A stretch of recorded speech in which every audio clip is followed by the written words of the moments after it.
nais- ja mees suguelundid nagu väljendavad seda, et meeste omad on nagu väljapoole ja naiste omad sissepoole, et pluss ja miinus on seal nagu väga võrreldav.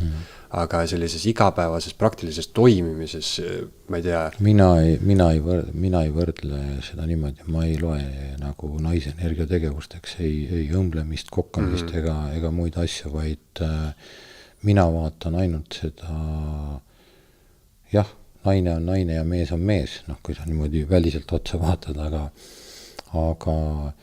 aga ma ikkagi vaatan ikkagi enda sisse, kui midagi mulle tundub väljaspoolt, et siis ma proovin kohe kiiresti minna enda sisse ja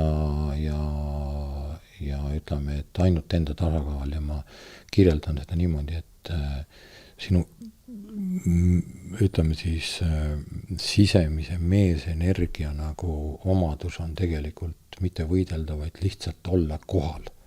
Olla lihtsalt kohal, kuulata ja sisemise naisenergia vajadus on tunda turvalisust. Ja kui sinu sisemine mees on kohal, siis sinu sisemine naine tunneb ennast turvaliselt, hakkab mängima, tantsima, laulma, tee silmad lahti ja täpselt sama toimub väljas. Ja naistel on samamoodi, et lase oma sisemine mees troonile päriselt. Sõnades võivad seda paljud teha, päriselt suudavad väga vähesed. Selliseid just kuningas naisi kohtab hästi palju tänapäeval, et naised, kes on väga iseseisvad igas mõttes, on ju, nii finantsilises kui ka vähemalt sõnade järgi on ju. Aga tihti peale mul on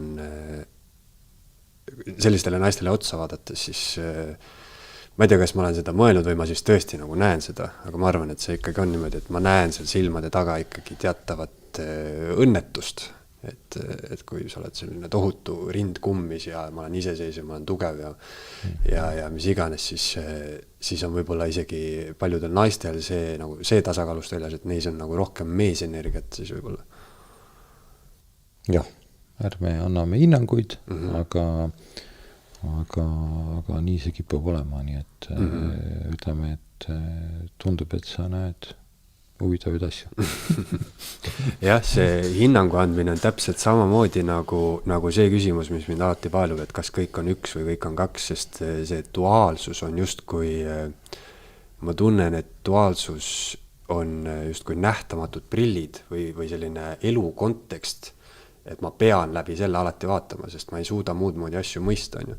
Et kas ma mõistangi kõik, kas pime või valge on või ei ole, et mul on nagu niivõrd raske on mõista, et kõik on üks ja siis sellistel väikestel momentidel, kus ma tõesti võib-olla, kas olen seal pimeruumis või teen siis mingisuguseid teisi asju, et siis ma nagu väikestel momentidel saan ainult hetkeks nagu saan aru, et kõik on tegelikult ikkagi üks vist. Mina olen leppinud sellega, et maapealne elu on duaalne. Ja seal on pluss ja miinus ja seal vahel käib mingi vibreerimine, mida siis väljendatakse tihtipeale emotsioonides ja mina olen leppinud, et see siin maa peal nii on ja